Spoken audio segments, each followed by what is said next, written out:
Hi, this is Nicholas Yock, a registered migration agent from Pathway to Oz. And today I want to discuss with you something that I regularly get asked in consultations or migration consultations with clients. So specifically for general skilled migration visas. So general skilled migration visas include things like the skilled independent subclass 189, the state nominated subclass 190, or the skilled regional subclass 491. A lot of people ask me, what can I do to increase my points? How do I get extra points? My reply to them is often, maybe getting extra points isn't exactly what you need. Maybe making a plan, sometimes there's other factors which are more important than points. So look, for the skilled independent visa or the family sponsored visa, points are crucially important. It's the only thing that matters. However, for the state nominated subclass 190 or the skilled regional visa, subclass 491, other factors are considered. So look, don't get me wrong, points are important, and the more points you have, for sure, the better. But the state and regional governments consider other things, including points. So we've had applicants receive an invitation for regional migration with as little as 50 points plus 15 points for state nomination or regional nomination.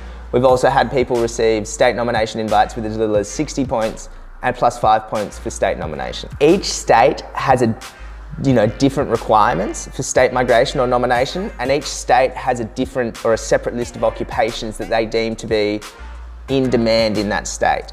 So it's all about meeting the requirements for the state. All right, so what are some things that the states consider?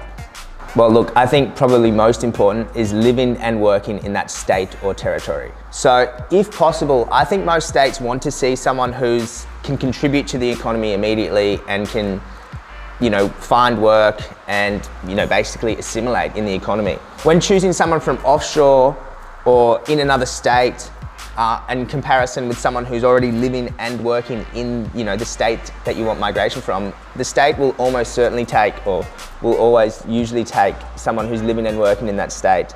They know they're employable, they know they've got a job, they know they've, settled there. It's hugely important. Some states, for example, during COVID times, will only invite onshore applicants.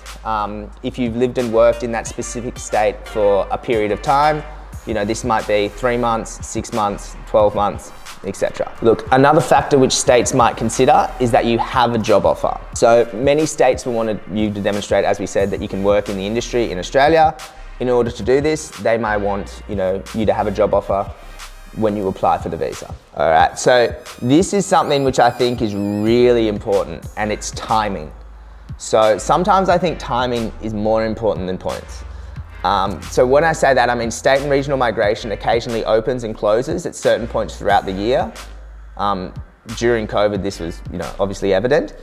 So the more time that you have where you've got your full skill assessment, you've got all the documentation you need, and you're fully ready to lodge the expression of interest, the higher the chance, or the better the chance you have of lodging it at the appropriate time to receive state or regional migration nomination. All right, so the next thing I want to talk about is living outside Sydney, Melbourne and Brisbane. Look, so immigration have decided Sydney, Melbourne and Brisbane are the major cities, and everywhere else, all other cities are regional. So by living in Sydney, Melbourne and Brisbane, you only have the opportunity of applying for the state nominated visa. Whereas if you live in any other city, Gold Coast, Perth, Adelaide, Cairns, Hobart, wherever, you can apply for both the state nominated or the skilled regional visa as well. So you've got more opportunity. It makes sense. The last thing I think the states or territories, or the last thing that I want to talk about, obviously they consider other factors as well, but it's just showing that you've got a genuine commitment to that state or territory. So each state or territory will only want to invite applicants who are genuinely interested in living and working in that state. They don't want to invite you for the visa and then you go to another state to move there. So if you can demonstrate your commitment to the state, so that's, it could be beneficial. So if you've completed an application with them, can you show that you've done research to where you want to live, where you want to send your kids to school, things like that, etc. I think that would help. I hope you found this information useful and it's given you a few things to think about. Please note, this advice is general in nature. It's not specific to your circumstances. So if you do want to sit down and chat with the migration agent and have a consultation about your specific circumstances, feel free to contact Pathway to Oz. Thank you.